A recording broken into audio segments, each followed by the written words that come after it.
बच्चों, welcome to VKC classes.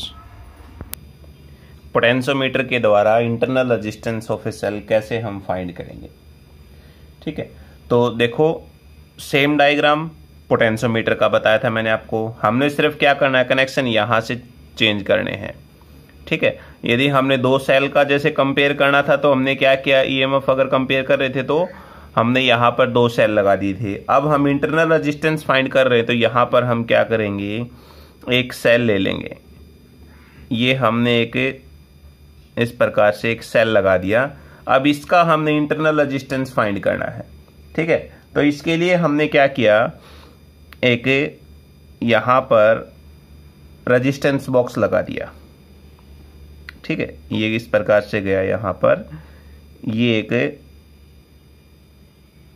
ऐसे resistance box लगा दिया और इस रेजिस्टेंस बॉक्स के साथ एक की लगा दी K1 और ये जो टर्मिनल है वो इसके साथ जोड़ दिया। ठीक है, अब ये नेगेटिव जो टर्मिनल है सेल का, इसको हमने एक गैल्वेनोमीटर के एक टर्मिनल के साथ जोड़ दिया और दूसरा जो एंड है वो हमने जॉकी के साथ जोड़ दिया। ठीक है, इस प्रकार से हमने जॉकी के साथ इस एंड को अटैच कर रखा है, ये ऐसे। ठीक है, और एक पॉइंट जैसे J मान लिया और दूसरा पॉइंट यहां पर देखिए J' मान लिया। ठीक है, जैसा पिछले टॉपिक में किया था उसी प्रकार से हमने ये जॉकी को यहां पर फ्री एंड के ऊपर लेके आए हैं। सिर्फ हमने ये कनेक्शन चेंज करने हैं, बाकी सारा एज इट इज है। तो अब इसके लिए हम क्या करेंगे, जो K की है इसको क्लोज कर देंगे और K1 को हम क्या रखेंगे, ओपन रखेंगे। K1 को ओपन रखेंगे और फिर जॉकी को इस वायर के ऊपर से मूव करवाएंगे। ये AB वायर है, इसके ऊपर मूव करवाएंगे। तो J पॉइंट के ऊपर जब हम आते हैं तो ये पॉइंट वो हो जाता है जहां पर कोई भी डिफ्लेक्शन शो नहीं होती गैल्वेनोमीटर के अंदर, और इस स्टेज के ऊपर पोटेंशियल डिफरेंस है वो किसके बराबर हो जाएगा, लेंथ जो L1, इसको हम मान लेंगे यहां से यहां तक टोटल लेंथ कितनी हो जाएगी, L1। तो इसका मतलब EMF है वो किसके इक्वल हो जाएगा, K L1 के। ठीक है, यहां से अगर देखें इसमें तो EMF डायरेक्टली प्रोपोर्शनल हो जाएगा लेंथ AJ के, और इसको क्या लिख सकते हैं, E जो है वो L1 बोल देंगे, जिससे डायरेक्टली प्रोपोर्शनल हो जाएगा, और उसी तरह K L1 के बराबर। ये कब होगा, जब हमने K जो है, ठीक है, इसको हमने क्लोज किया है। ठीक है, K को क्लोज किया है और K1 है वो ओपन है फिलहाल।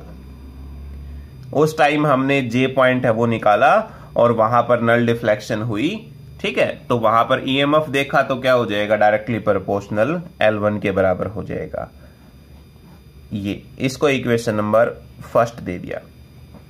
अब क्या करते हैं, जो K1 की है इसको क्लोज कर देते हैं और जो रेजिस्टेंस बॉक्स है इसमें से कोई पर्टिकुलर मान लिया R ओम का रेजिस्टेंस है वो हमने बाहर निकाल लिया।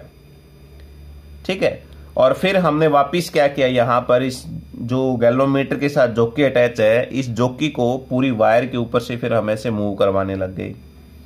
फिर हमने क्या निकाला, नल डिफ्लेक्शन, और वो किस पॉइंट के ऊपर आया, J' के ऊपर आया। ठीक है, तो यहां पर जो पोटेंशियल होगा, ठीक है, इस पॉइंट के ऊपर पोटेंशियल डिफरेंस जो होगा वो terminal potential difference of a cell के बराबर होगा। ठीक है, बिकॉज सेल जो है हमारे पास वो क्लोज है यहां पर। ठीक है, तो इसका मतलब पोटेंशियल जो है वो डायरेक्टली प्रोपोर्शनल हो जाएगा लेंथ AJ' के, और यहां से किसके बराबर हो जाएगा, K L2 के, इक्वल टू ही कर देते हैं सीधा हम यहां पर। ठीक है, दो इक्वेशन आ गई हमारे पास। फर्स्ट को सेकंड से डिवाइड करवा देते हैं।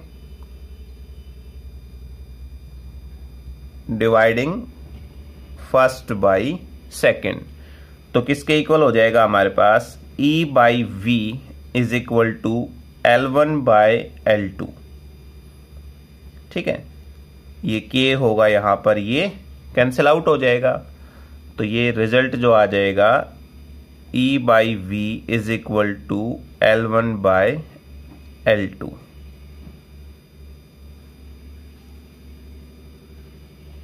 Internal resistance of a cell हमें पता है, पहले हम निकाल चुके हैं। Internal resistance of a cell क्या होता है, स्मॉल r के इक्वल होता है, और ये हमारे पास होता है E minus V divide by V into में R के बराबर। तो इसको अगर अलग अलग करें तो ऐसे लिख सकते हैं E डिवाइड बाई V और minus V divide by V और इंटू में R, तो ये कैंसिल आउट हो जाएगा, तो ये किसके इक्वल हो जाएगा, E divide by V minus में 1 और इंटू में R के बराबर। E बाई V को हम क्या लिख सकते हैं, L1 बाई L2 लिख सकते हैं। ठीक है, इसको इक्वेशन 3 दे दें तो फ्रॉम इक्वेशन 3 इस इक्वेशन से हम क्या लिख सकते हैं, small r is equal to L1 by L2 minus 1 into में R के बराबर। या इसको इस फॉर्म में लिखें तो कैसे लिख सकते हैं, small r is equal to L1 minus L2 divide by L2 और इंटू में क्या हो जाएगा, R हो जाएगा। तो इस प्रकार से internal resistance of a cell हम फाइंड कर सकते हैं। L1 की वैल्यू हमें पता होगी, L2 की भी वैल्यू हमें पता होगी, और रेजिस्टेंस की वैल्यू जो कैपिटल R जो हम निकालेंगे, बताया था ना मैंने, हमने क्या किया है, जो रेजिस्टेंस बॉक्स था उसमें से एक रेजिस्टेंस निकाल लिया, वो R ओम बोल दिया, मान लो यहां पर कोई भी वैल्यू हो जाएगी। तो इस तरह से हम internal resistance of a cell find कर सकते हैं। ठीक है, अब बात करते हैं sensitivity of potentiometer. Potentiometer sensitive कब होगा बच्चों, जब हम स्मॉल पोटेंशियल डिफरेंस को मेजर कर रहे हो। ठीक है ना, ये ध्यान रखना, a potentiometer is said to be sensitive कब होगा, if it can measure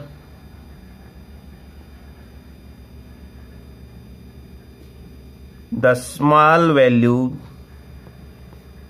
of potential difference। ठीक है, यदि स्मॉल वैल्यू जो है पोटेंशियल डिफरेंस की वो मेजर कर रहे हो तो उस टाइम जो सेंसिटिविटी है पोटेंशियोमीटर की वो ज्यादा होगी। और किसके ऊपर डिपेंड करती है, सेंसिटिविटी जो होती है वो डिपेंड करती है वैल्यू ऑफ पोटेंशियल ग्रेडियंट के ऊपर। It's depends upon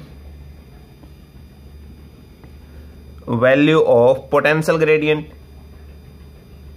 potential gradient, ठीक है, पोटेंशियल ग्रेडियंट किसके बराबर होता है, V बाई L के बराबर, पोटेंशियल पर यूनिट लेंथ। तो इसका मतलब ये हो गया, यदि जो पोटेंशियल पर यूनिट लेंथ है इसकी वैल्यू हमारे पास स्मॉल होगी तो पोटेंशियल डिफरेंस क्या होगा, स्मॉल होगा। यानी पोटेंशियोमीटर जो है स्मॉल पोटेंशियल डिफरेंस मेजर करेगा, और उस टाइम पोटेंशियोमीटर कैसा होगा, मोर सेंसिटिव होगा। ठीक है,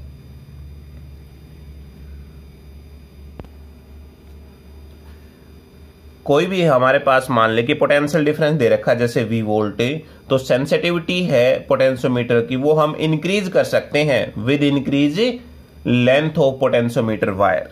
ठीक है, for a given potential difference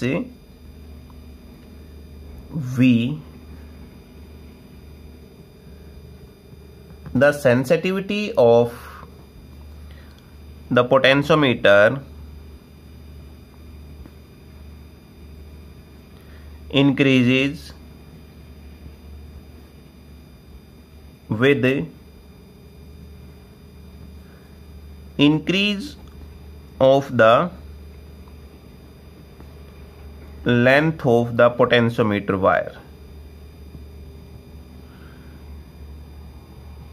ठीक है, यदि हम पोटेंशियोमीटर की वायर जो है उसको इंक्रीज कर दें तो उस टाइम पोटेंशियोमीटर की सेंसिटिविटी भी बढ़ जाएगी। अब पोटेंशियोमीटर की वायर को कैसे हम इंक्रीज कर सकते हैं, 1-1 मीटर की वायर हम अटैच करके, ज्यादा वायर हम लगा दे 1-1 मीटर की, तो उसकी सेंसिटिविटी को हम बढ़ा सकते हैं। ठीक है, तो अब बात करते हैं पोटेंशियोमीटर और वोल्टमीटर के बीच में क्या डिफरेंस है। डिफरेंस में देखो, पोटेंशियोमीटर क्या होता है, ये ऐसा इंस्ट्रूमेंट है जो ईएमएफ ऑफ सेल को वेरी एक्यूरेटली मेजर करता है। बताया था आपको, मोर एक्यूरेटली मेजर करता है। और जबकि वोल्टमीटर की बात करें तो ये potential difference of a cell को मेजर करता है। ठीक है, और यहां पर क्या आ जाएगा, ईएमएफ ऑफ सेल हम बोल सकते हैं। It works on null deflection method, ये नल डिफ्लेक्शन मेथड के ऊपर काम करता है। और it works on deflection method, ये डिफ्लेक्शन मेथड पर काम करता है और ये नल डिफ्लेक्शन के ऊपर करता है। When it is used to measure EMF then it act as an ideal voltmeter, जब हम इसके द्वारा ईएमएफ को मेजर करते हैं तो वो एक आइडियल वोल्टमीटर का काम करता है। Resistance of voltmeter is high but finite. ठीक है, इसका रेजिस्टेंस जो वोल्टमीटर का हाई होता है लेकिन वो फाइनाइट होता है, कुछ ना कुछ उसकी वैल्यू होती है। It does not draw any current from the source of EMF. और जबकि वोल्टमीटर की बात करें तो voltmeter draws some current from the source of EMF. ठीक है, it is an instrument which is very sensitive, तो ये बहुत ज्यादा सेंसिटिव है और इसकी सेंसिटिविटी कम है। It can be use to compare EMF of 2 cell and to find internal resistance of a cell. ठीक है, 2 सेल को हम कंपेयर कर सकते हैं और इंटरनल रेजिस्टेंस सेल का वो फाइंड कर सकते हैं। A voltmeter is use to measure potential difference between 2 points of electric circuit. Electric circuit के अंदर कोई भी 2 पॉइंट के अंदर पोटेंशियल डिफरेंस को मेजर करता है। साइज जो है पोटेंशियोमीटर का वो लार्ज है और जबकि वोल्टमीटर का देखें तो वो स्मॉल है। तो ये दोनों के बीच में डिफरेंस है और पोटेंशियोमीटर की जो एप्लीकेशन है वो दोनों एप्लीकेशन हो चुकी हैं और इन्हीं के साथ आपकी सेकंड यूनिट है वो पूरी तरह से कंप्लीट है। तो ये वीडियो अच्छा लगे तो आप चैनल को सब्सक्राइब करना बेटा, लाइक करना और अपने दोस्तों के पास भी शेयर करना। Thank you.